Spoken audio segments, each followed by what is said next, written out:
Mundurnya wakil kepala aula jiwa sebelum pertarungan jelas melampaui ekspektasi kelompok Xiaoyan. Oleh karena itu, ia dapat melesat dan melarikan diri sebelum siapapun sempat bereaksi. Orang ini benar-benar cepat dalam hal melarikan diri, gumam Xiaoyan. Xiaoyan menatap ke arah tempat wakil kepala aula jiwa melarikan diri dan mengerutkan kening. Wakil kepala aula dari aula jiwa bukanlah orang biasa. Dia memiliki kekuatan doseng bintang 3 tingkat lanjut. Jika Xian tidak menemani mereka hari ini, pertempuran yang sangat menyedihkan pasti akan terjadi. Terlebih lagi, bahkan setelah mengalami pertempuran seperti itu, Xiaoyan tidak yakin dia benar-benar membunuh wakil kepala aula seperti dia telah membunuh Tianxun pertama. Lagi pula, kekuatan wakil kepala aula jauh dari apa yang bisa dibandingkan dengan Tianxun pertama. Meskipun tidak sulit untuk mengalahkannya, aku tidak bisa menghentikannya jika dia memilih untuk melarikan diri dengan sekuat tenaga. Ucap Xian juga merasa sedikit tidak berdaya. Jika seorang ahli doseng bintang 3 tingkat lanjut bersikeras melarikan diri, dia tidak akan bisa menghentikan ahli itu. Selain itu, wakil kepala aula dari aula jiwa ini sangat berhati-hati. Dia telah melarikan diri bahkan sebelum bertarung. Karena itu, Xian tidak akan bisa menahannya. Lupakan saja, tidak ada masalah jika dia kabur. Aula jiwa cepat atau lambat akan menduga bahwa kitalah yang bertanggung jawab atas masalah ini.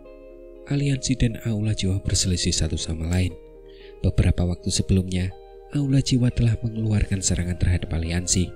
Maka dari itu, berkali-kali juga kita harus membalas budi mereka. Kalau tidak, orang luar mungkin berpikir bahwa aliansi kita hanya bisa ditekan oleh aula jiwa dan bertindak pengecut, ucap Xiaoyan mengangguk. Jarinya dengan lembut mengusap cincin penyimpanan sambil tertawa kecil. Mampu menangkap Tianxun pertama dan mendapatkan api hati laut berarti dia telah mendapatkan banyak hal selama perjalanan ini. Terlebih lagi, mereka bahkan telah menghancurkan aula cabang aula jiwa. Kehilangan semacam ini adalah sesuatu yang bahkan aula jiwa tidak akan bisa terima dengan mudah. Kalian juga harus menghabisi orang-orang yang tersisa. Jangan biarkan mereka lolos, ucap Xiaoyan melirik para ahli dari aula jiwa yang melarikan diri ke segala arah saat Dokter Peri Kecil dan Kinglin mengejar mereka. Setelah itu, ia berbalik ke medan pertempuran antara Yalau dan Shen Youku. Shen Youku sudah berada dalam posisi yang kurang menguntungkan saat ini. Bahkan auranya menjadi sedikit lelah. Meskipun ia berusaha bersikap tegas dengan kata-katanya, ia hanyalah seorang banceng tingkat tinggi. Mustahil baginya untuk bertarung dengan Yalau yang seorang elit doseng. Dan hanya masalah waktu sebelum ia benar-benar dihabisi. Perhatikan Youku, jangan biarkan hantu tua ini kabur, ucap Xiaoyan. Baiklah, ucap Xian mengangguk. Sosoknya yang ramping bergerak melesat maju. Ia seolah berubah menjadi naga raksasa yang menerjang kawanan kambing. Angin menyapu sekeliling. Dalam semenit, para ahli dari aula jiwa itu terbunuh total olehnya.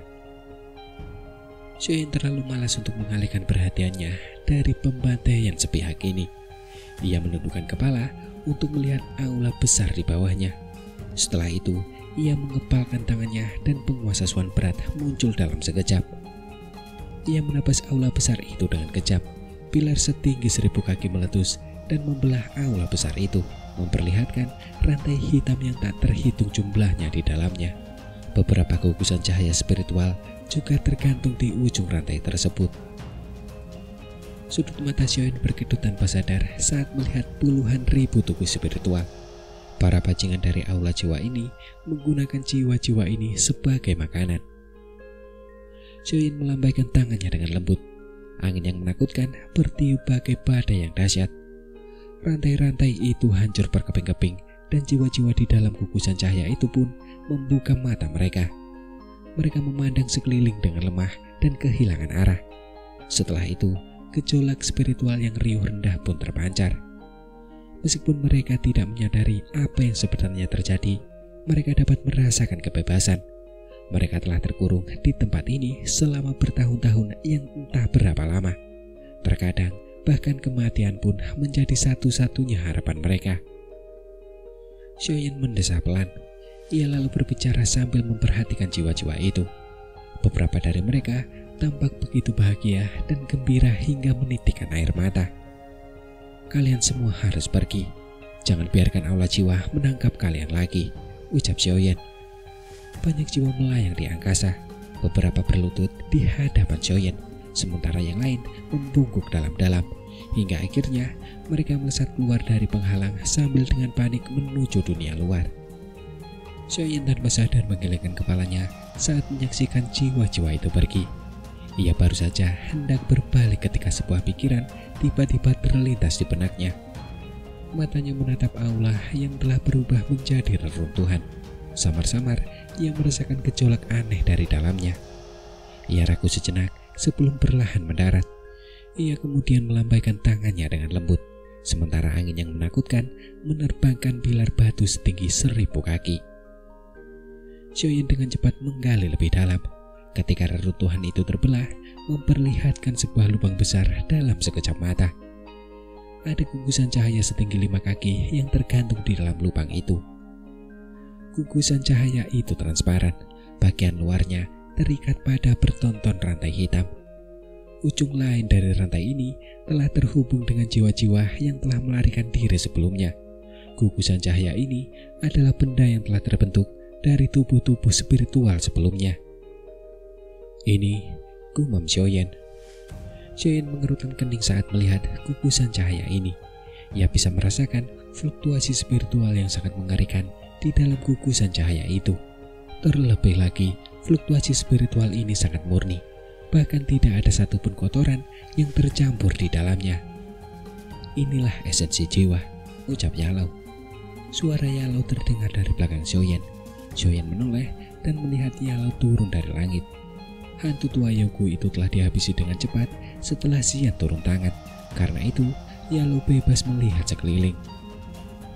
"Esensi jiwa," gumam Xiaoyan perlahan. Saat ini, ia secara alami memahami sesuatu. Jiwa adalah dasar kehidupan. Semua makhluk hidup memiliki jiwa. Dan jauh di dalam jiwa terdapat sedikit esensi jiwa. Inilah fondasi pembentukan jiwa. Jiwa bisa digambarkan sebagai energi paling misterius namun paling murni di dunia. Esensi jiwa sebesar itu membutuhkan setidaknya 1 juta jiwa, ucap Yalau. Ekspresi Yalau sedikit rumit saat ia berkata, "Gugusan cahaya jiwa ini seharusnya merupakan koleksi aula manusia selama bertahun-tahun." Wakil kepala aula begitu terburu-buru melarikan diri sehingga ia bahkan tidak membawa benda sepenting itu, ucap Yalau. 1 juta jiwa, gumam Xiaoyan sembari menghela nafas pelan. Metode aula jiwa ini memang kejam. Untuk mendapatkan esensi jiwa ini, mereka harus mengonsumsi 1 juta jiwa. Dan terlebih lagi, ini baru aula manusia. Masih banyak aula cabang di dataran tengah. Tempat-tempat itu kemungkinan besar juga memiliki benda misterius seperti itu. Aula jiwa ini benar-benar momok bagi seluruh benua, ucap Xiaoyan. Mereka memang momok, ucap Yalau yang tak mampu menyembunyikan kebencian di wajahnya. Aula jiwa ini menggunakan segala cara untuk mencapai tujuan terkutuknya. Cara misterius dan kejam seperti itu tak jauh berbeda dengan mendapatkan darah atau daging manusia hidup. Terlebih lagi, cara ini mungkin bahkan lebih kejam. Aku penasaran apa sebenarnya rencana aula jiwa dengan mengumpulkan begitu banyak esensi jiwa, ucap Xiaoyan sembari mengerutkan kening. Ia merasa esensi jiwa ini pasti melibatkan rencana besar. Menyerap esensi jiwa akan memperkuat kekuatan spiritual seseorang. Jika seseorang memiliki esensi jiwa yang sangat melimpah, ia mungkin bisa melangkah ke keadaan yang legendaris jika beruntung, ucap Yalau menjelaskan perlahan. Apakah maksud guru seseorang dari aula jiwa? Bukan, maksudku Klan Hun berencana untuk meningkatkan kekuatan spiritualnya ke keadaan D. Apakah ini alasan mereka menangkap jiwa? Tanya Xiaoyan dengan suara terkejut. Kemungkinan besar memang begitu, tapi aku tidak yakin. Mereka berencana membuatku tunduk kepada mereka ketika aku ditangkap oleh aula jiwa saat itu. Sepertinya mereka membutuhkan kemampuan alkemisku untuk membantu mereka melakukan sesuatu, tetapi aku tidak setuju. Karena itu, aku tidak tahu persis apa yang mereka butuhkan dariku. Berdasarkan dugaanku, itu pasti terkait dengan esensi jiwa ini. ucap Yalau sembari mengelus dagunya dan berbicara sambil mengerutkan kening. Xiaoyan mengernyitkan dahinya mendengar tebakan ini. Berbagai tanda ini menunjukkan bahwa aula jiwa tampaknya sedang mempersiapkan sesuatu. Pengumpulan jiwa untuk memurnikan esensi jiwa tampaknya merupakan satu dari banyak langkah. Orang-orang ini, apa sebenarnya yang mereka rencanakan? Gumam Xiaoyan. Xiaoyan pernah bertemu dengan Sen Iblis Wang Quan. Ahli puncak ini telah berlatih hingga jiwanya mencapai tingkat D. Tetapi berdasarkan apa yang dikatakan fragmen jiwanya yang tersisa, bahkan jika jiwa seseorang mencapai tingkat D, ia tidak akan dapat mencapai tingkat Daudi. Dan mungkin hal yang dia sebutkan hilang di dunia ini adalah kunci untuk memecahkan misterius ini. Mungkinkah benda yang diklaim hilang oleh Sen Iblis Wang Quan adalah esensi jiwa? Gumam Xiaoyan sembari mengelengkan kepalanya dan merasa bingung. Ia tidak tahu apa maksudnya, bahkan setelah memikirkannya berkali-kali. Sesaat kemudian, ia kemudian berkata, "Apa yang harus kita lakukan dengan benda ini?" ucap Xiaoyan. Xiaoyan tentu saja sedang membicarakan esensi jiwa di depannya. Benda ini adalah sesuatu yang dibentuk oleh aula manusia setelah melalui banyak kesulitan. Nilainya sangat tinggi dan tak terukur. Entah berapa banyak alkemis yang akan tergila-gila jika benda ini dibawa ke dunia luar. Ini tercipta dari pembantaian orang-orang yang tak terbayangkan jumlahnya. Seharusnya ini tidak ada di dunia ini, namun karena sudah terbentuk, tentu saja tidak ada alasan untuk meninggalkannya. Kau harus mengambilnya. Tingkat spiritualmu saat ini berada di alam surgawi tingkat lanjut. Masih ada jalan untuk mencapai alam surgawi yang sempurna. Ini juga pasti akan membantumu mendapatkan api teratai iblis pemurnian, ucap Yalau ragu sejenak sebelum menjawab. Xiaoyan terkejut mendengar saran ini, tetapi ia tidak berpura-pura. Ia menoleh dan menatap gugusan cahaya spiritual. Dengan lambaian tangannya, ia menghancurkan rantai-rantai itu. Selain itu, tangannya perlahan menyentuh permukaan gugusan cahaya dan berkata dengan lembut, "Aku akan membantu membalas dendam untuk kalian semua," gumam Xiaoyan. Kalimat lembut itu tiba-tiba membuat kilau redup itu mengirimkan sinyal. Sepertinya ada banyak pesan berbeda yang dipancarkan dari gugusan cahaya itu. Xiaoyan diam-diam menerima pesan-pesan ini. Terlalu banyak esensi jiwa yang terkumpul di dalam gugusan cahaya ini, sehingga tidak ada bentuk kecerdasan di dalamnya. Hanya sedikit kebencian, keengganan, dan emosi-emosi lain yang ada sebelum kematian total suatu jiwa yang tersisa. Sangat sulit untuk sepenuhnya memurnikan emosi-emosi ini. Jika seseorang menyerapnya secara acak, emosi-emosi itu akan merusak pikirannya. Namun, satu kalimat dari Xiaoyan itu tampaknya telah diam-diam menyelesaikan emosi-emosi negatif yang tersembunyi ini. Ini bisa dianggap sebagai bentuk kecerdasan lain yang dibentuk oleh esensi jiwa ini.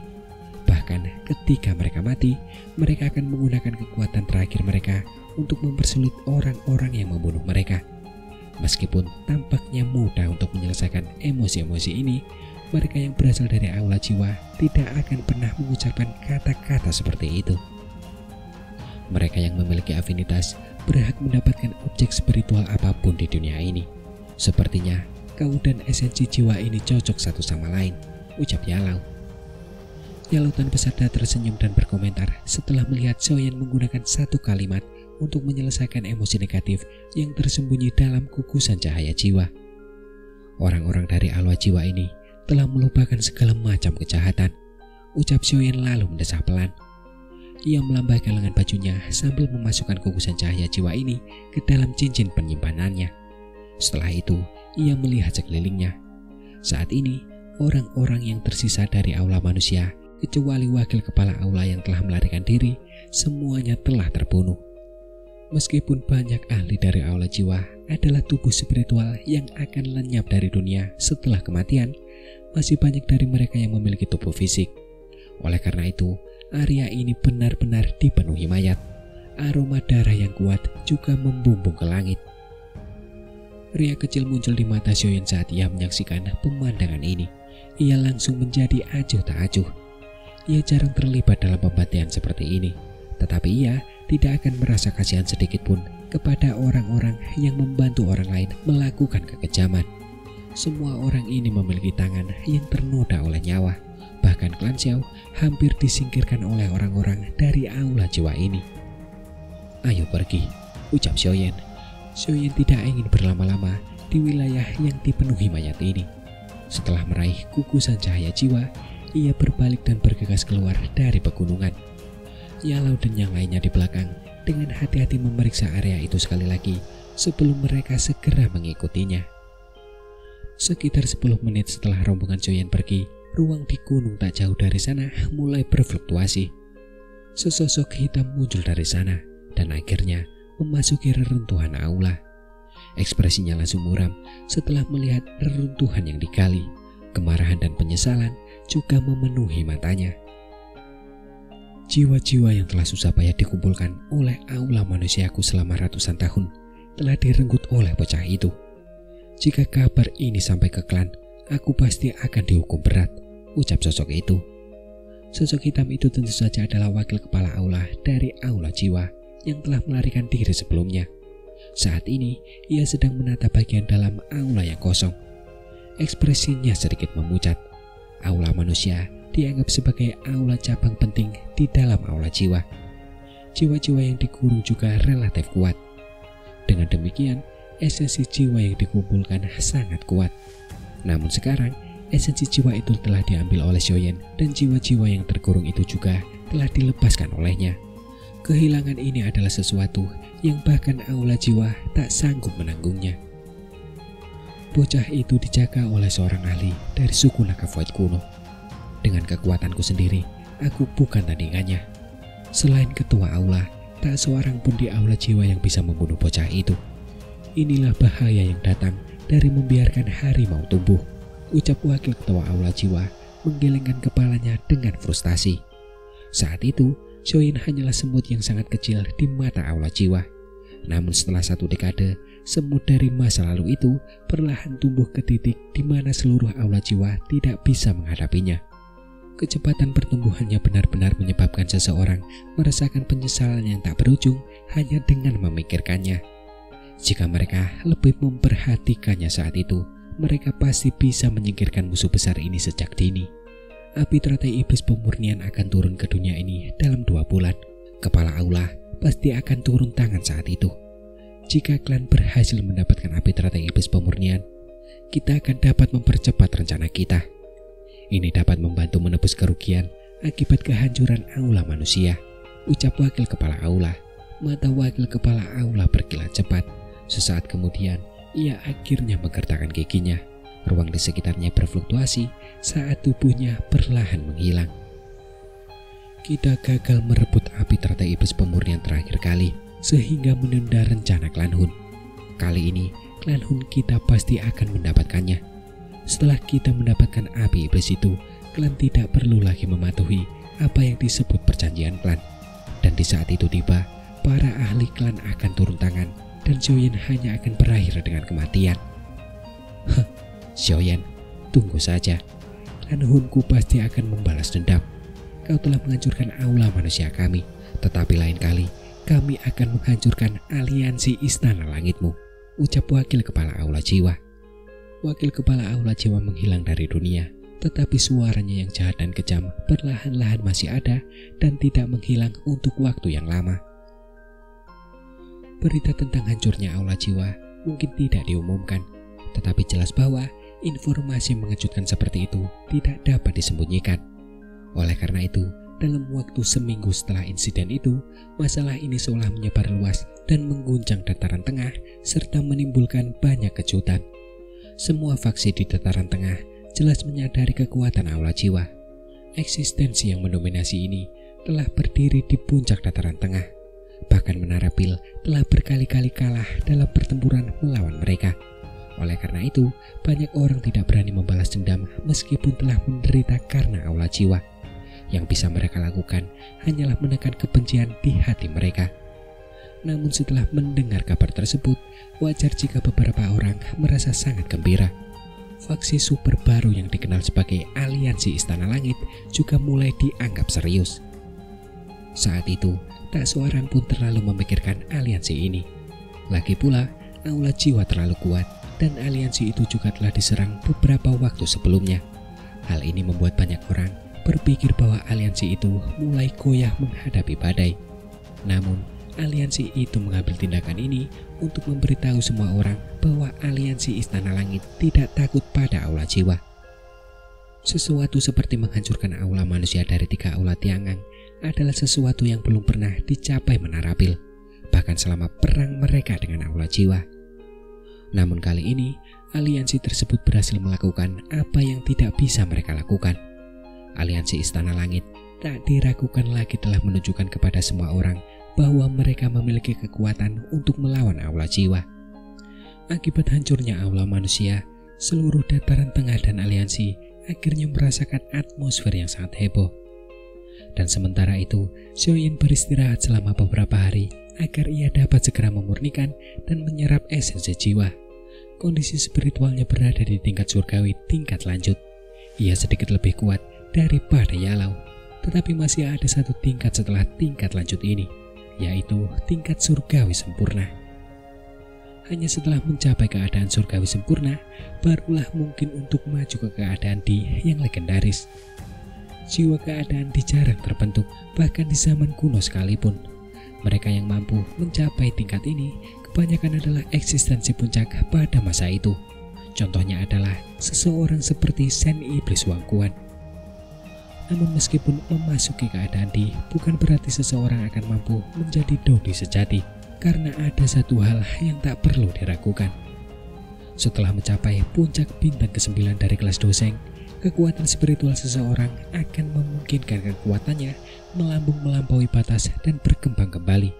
Seseorang bahkan mungkin bisa menjadi eksistensi yang disebut setengah di seperti Sen Iblis Wangkuan.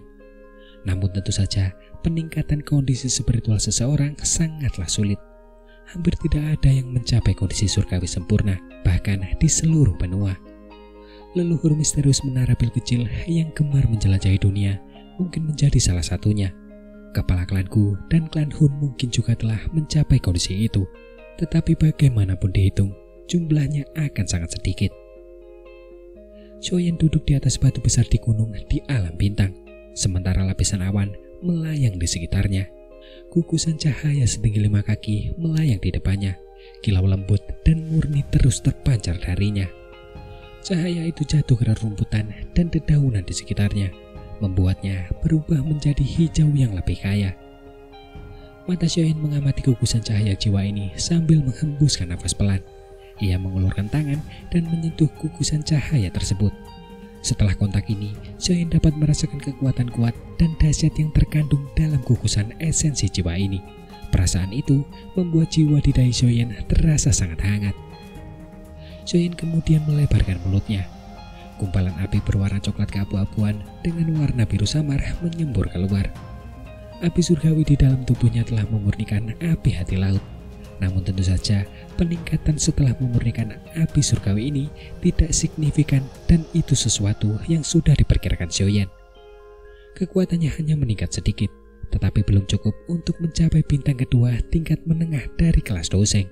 Dan di sisi lain, mantra api juga sedikit meningkat, tetapi hanya meningkat dari metode Ki kelas Kuasi Tian menjadi metode Ki tingkat rendah kelas Tian. Peningkatannya memang tidak terlihat jelas. Xiaoyan tidak merasa tertekan karena situasi ini karena hatinya sudah siap. Ia sudah menjadi elit Doseng yang berbeda dari kekuatannya saat itu. Api surgawi biasa tidak akan lagi menarik perhatiannya. Api itu muncul dan melayang di bawah gugusan cahaya jiwa sebelum berubah menjadi api yang berkobar dan menyelimuti gugusan cahaya tersebut. Meskipun esensi jiwanya relatif murni, esensi jiwa ini diperoleh dari aula jiwa. Berhati-hati akan selalu lebih baik. Suhu tinggi perlahan-lahan meresap ke dalam gugusan cahaya jiwa sebelum mulai mendidih. Ada semburan uap hitam yang sangat samar yang keluar darinya. Namun, uap hitam itu pun dengan cepat menghilang. Xiaoyan mengangkat alisnya saat melihat uap hitam ini. Ia bisa merasakan pikiran-pikiran yang sangat lemah di dalamnya. Uap-uap ini telah dimasukkan oleh para ahli dari aula jiwa. Jika seseorang menyerap sulur-sulur hitam ini ke dalam jiwanya, akibatnya akan sangat fatal. Orang-orang dari aula jiwa ini memang sangat kejam, gumam Xiaoyan. Xiaoyan melambaikan lengan bajunya. Api membumbung tinggi saat ia memurnikan semua uap hitam yang tersembunyi jauh di dalam gugusan cahaya. Setelah uap hitam ini dihilangkan, gugus cahaya jiwa menjadi lebih jernih, hingga sekilas tampak seperti ilusi. Pemurnian ini berlangsung selama setengah jam sebelum Xiaoyan perlahan-lahan memadamkan api. Ia menatap gugusan jiwa yang bagaikan kristal di depannya dan akhirnya menghela nafas. Tangannya bergerak membentuk segel saat kekuatan spiritualnya melonjak keluar dari alisnya. Sosok itu berubah menjadi sosok manusia yang tampak seperti Xiaoyan. Sosok ini duduk di depan gugusan cahaya jiwa sebelum membuka mulutnya lebar-lebar dan sebuah daya hisap melonjak darinya. Gugusan cahaya jiwa bergetar setelah kekuatan hisap ini muncul. Esensi jiwa yang luar biasa murni melayang dari gugusan jiwa. Esensi itu bertahan di sekitar tubuh Xiaoyan sebelum mengalir ke mulut, lubang hidung, dan pori-porinya serta terus-menerus menyerbunya. Permukaan jiwa Xiaoyan pun mulai membentuk lapisan seperti kristal misterius saat ia mulai menyerap lebih banyak esensi jiwa. Gugusan cahaya jiwa itu perlahan berfluktuasi. Gelombang demi gelombang suara jernih berbicara saat esensi jiwa yang luar biasa murni mengalir ke dalam jiwa Xiaoyan. Wajah tubuh yang telah diubah jiwa Xiaoyan perlahan-lahan menampakkan ekspresi mabuk setelah energi mengalir masuk.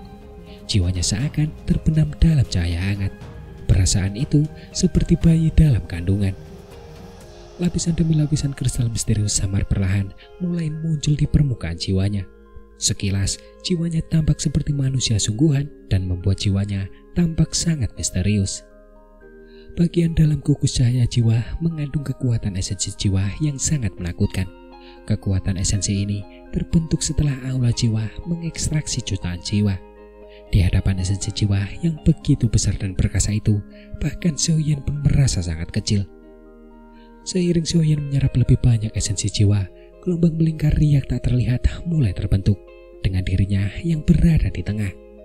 Riak tak terlihat ini menyebabkan area dalam radius 10.000 kaki dari gunung tiba-tiba menjadi sunyi senyap. Semua makhluk hidup di hutan pegunungan merasakan tekanan yang berasal dari jiwa mereka. Tekanan ini bahkan membuat binatang ajaib yang paling ganas di dalam gunung hanya bisa terkapar ketakutan. Mereka bahkan tak berani meraung.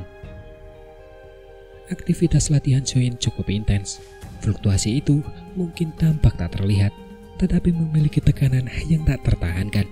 Tak lama setelah riak itu menyebar, para ahli di pavilion bintang jatuh dengan cepat mendeteksinya. Banyak sosok bergegas mendekat, tetapi mereka tiba-tiba merasakan pusing ketika berada 10.000 kaki dari gunung tempat Xiaoyan berlatih. Beberapa dari mereka tidak mampu menjaga keseimbangan tubuh dan menunjukkan tanda-tanda akan jatuh dari langit. Para ahli merasakan keterkejutan di hati mereka.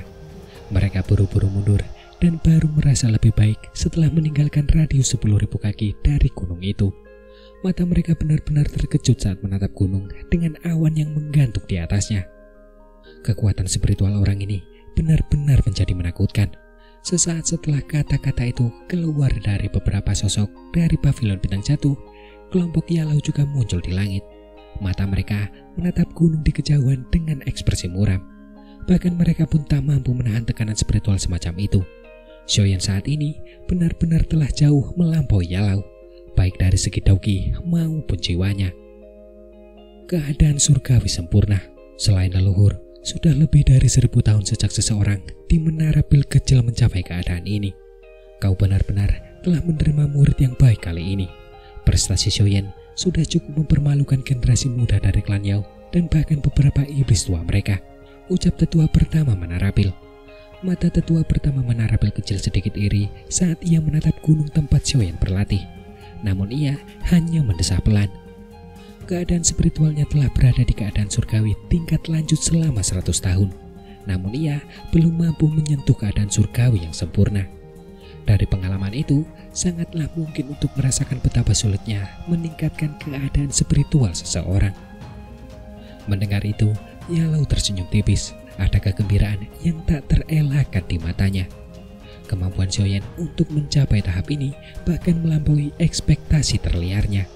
Jika berbicara soal bakat, ada banyak orang yang lebih berbakat daripada Xiaoyan, tetapi Xiaoyan maju perlahan-lahan dan juga gigih.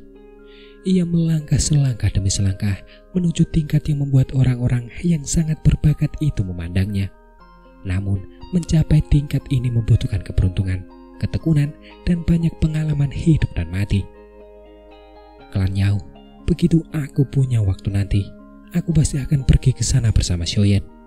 Aku tidak punya pikiran lain tentang klan ini, tapi aku harus memastikan nama orang tuaku terukir di prasasti klan. Ini adalah janji yang kuberikan kepada mereka sebelum mereka meninggal, ucap dalam hati Yalau. Yalau meletakkan kedua tangannya di belakang punggungnya dan menatap langit barat yang jauh. Matanya juga dipenuhi kesedihan yang jarang terlihat. Seluruh hidupnya cukup berliku-liku. Namun untungnya, surga telah memberinya harapan di saat-saat tersulitnya. Di pegunungan terpencil klan Xiao di kota hutan di masa lalu, ia telah mempertaruhkan nyawanya pada pemuda lembut itu. Aku ingin tahu berapa lama Xiaoyan akan berlatih kali ini. Jika menghitung hari, api teratai iblis pemurnian seharusnya akan segera muncul. Berdasarkan informasi yang kudapat, aula jiwa diam-diam bergerak. Mereka juga mengincar api teratai iblis pemurnian. Ucap Feng Sunze yang berada di belakang Yalau mengungkapkan beberapa berita. Kau bisa tenang, dia akan bangun tepat waktu. Sekarang, kita hanya perlu menunggu dengan tenang sampai dia menerobos. Selain itu, keluarkan perintah agar tidak ada yang diizinkan memasuki area dalam radius 10.000 kaki dari tempat Xiaoyan berlatih, ucap Yalau sembari tersenyum tipis.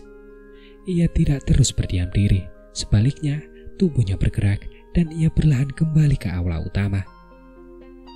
Hari demi hari berlalu di tengah latihan yang tenang ini, tetapi fluktuasi spiritual yang menyebar dari gunung tidak menghilang. Namun justru fluktuasi itu perlahan menguat, dan setelah sebulan, hampir seluruh alam bintang terpengaruh oleh riak itu. Karena itu, kecuali beberapa orang, yang lainnya hanya bisa menyerah terbang dengan wajah getir. Mereka hanya bisa menahan tekanan spiritual yang menekan punggung mereka dengan memilih untuk berlari di tanah. Kelompok Yalau tak berdaya menghadapi tekanan tersebut. Bahkan mereka pun nyaris tak mampu menahan tekanan spiritual itu. Jadi wajar saja mereka tak punya banyak tenaga tersisa untuk membantu orang lain. Terlebih lagi, tekanan semacam ini dianggap sebagai bentuk pelatihan lain bagi para murid Pavilion Bintang Jatuh. Berjalan-jalan saja sudah bisa dianggap sebagai pelatihan. Dengan para petinggi Pavilion Bintang Jatuh yang mengadopsi mentalitas seperti itu, para murid Pavilion Bintang Jatuh akhirnya menanggung tekanan spiritual yang pahit selama sebulan penuh. Meskipun tekanan spiritual ini membuat banyak orang merasa sangat tidak nyaman, mereka merasakan kekuatan spiritual mereka sedikit demi sedikit tumbuh setelah perlahan-lahan terbiasa dengan tekanan tersebut. Hal ini membuat banyak murid merasa terkejut sekaligus senang. Mereka bukanlah alkemis dan tentu saja hanya menemukan sedikit kesempatan untuk memperkuat kekuatan spiritual mereka. Mereka tentu senang dapat berkembang berkat pelatihan khusus ini. Karena pada dasarnya, kekuatan spiritual yang kuat akan sangat membantu pelatihan seseorang. Setelah merasakan beberapa manfaatnya, tak seorang pun mengeluh. Beberapa murid berbakat menganggap situasi ini sebagai pengalaman latihan yang langka. Mereka tak hanya berusaha untuk tidak meninggalkan alam bintang, mereka bahkan mulai berjalan perlahan ke arah gunung tempat Xiaoyan berlatih. Para murid Pavilion Bintang Jatuh yang mencari tekanan akan merasakan kekuatan spiritual mereka mulai meroket. Lagi pula, tekanan spiritual dari alam surgawi yang sempurna bukanlah sesuatu yang bisa ditanggung sembarangan orang. Dan saat Xiaoyan berlatih, sebagian esensi jiwanya mulai tersebar di seluruh alam bintang yang dikuasainya. Jika para murid Pavilion Bintang Jatuh beruntung dapat menyerap dan menyatu dengan sebuah bidak, rasanya tak ada bedanya dengan bel dewa yang jatuh dari langit. Setelah kelompok murid pertama merasakan manfaatnya, semakin banyak murid yang mengikuti jejak mereka. Dalam sekejap, seluruh dunia bintang kembali semarak. Puluhan ribu murid Pavilion Bintang Jatuh perlahan melangkah, selangkah demi selangkah, menuju gunung tempat Xiaoyan berlatih. Mereka seperti berjalan di dalam rawa. Setiap langkah yang mereka ambil melelahkan mereka. Namun tentu saja, kelelahan ini meningkatkan kecepatan latihan para murid sekaligus menimbulkan sedikit kelelahan. Setelah keinginan untuk berlatih ini menyebar, bahkan beberapa tetua dari Pavilion Bintang Jatuh tidak dapat menahan diri untuk mengikuti pelatihan khusus semacam ini. Bahkan kelompok Yalau tercengang melihat keadaan alam bintang. Mereka merasa tak bisa tertawa maupun menangis. Tak disangka apa yang dilakukan Joyen akan menyebabkan keributan sebesar ini. Namun untungnya, pelatihan semacam ini merupakan pengalaman yang sangat langka bagi para murid Pavilion Bintang Jatuh. Setelah merasakan jiwa alam surgawi sempurna, mereka akan dapat menghindari beberapa jalan memutar yang tak perlu selama perjalanan mereka selanjutnya. Atmosfer aneh di alam bintang ini berlanjut selama sekitar 50 hari. Baru setelah itu, atmosfer itu menghilang seiring tekanan spiritual yang perlahan mereda. Ekspresi kelompok Yalau berangsur-angsur menjadi serius setelah tekanan spiritual ini yang telah menyebar ke seluruh dunia bintang mereda. Mereka bisa merasakan riak tak terlihat yang dahsyat bagaikan dunia berkumpul diam-diam jauh di dalam pegunungan. Joyen akan segera bangun, ucap Yalau. Kelompok Yalau menyadari bahwa pelatihan Joyen secara bertahap mendekati akhir. 2 hari lagi berlalu, sementara kelompok Yalau menunggu. Joyen duduk di puncak gunung. Di hadapannya ada sosok manusia yang diselimuti lapisan kristal aneh. Sosok ini tampak sama dengan Joyen. Esensi jiwa yang awalnya berukuran 5 kaki di depan sosok manusia kristal ini, kini hanya setengah ukuran kepala. Gelombang esensi jiwa yang sangat murni perlahan-lahan melayang darinya. Sosok manusia kristal itu duduk diam seperti patung. Lama kemudian, mulutnya yang tertutup rapat tiba-tiba terbuka. Sebuah daya hisap melonjak dan gugusan jiwa seukuran setengah kepala itu melesat maju. Gugusan itu berubah menjadi seberkas cahaya yang memasuki mulut kristal Joyen. Tubuh kristal Joyen tiba-tiba bergetar setelah gugusan cahaya jiwa itu memasuki tubuhnya. Cahaya menyilaukan meletus dari tubuhnya dan fluktuasi tak terlihat yang seperti dunia menyapu ke segala arah bagai badai. Pada saat ini, awan gelap menutupi langit sementara kilat liar menari-nari.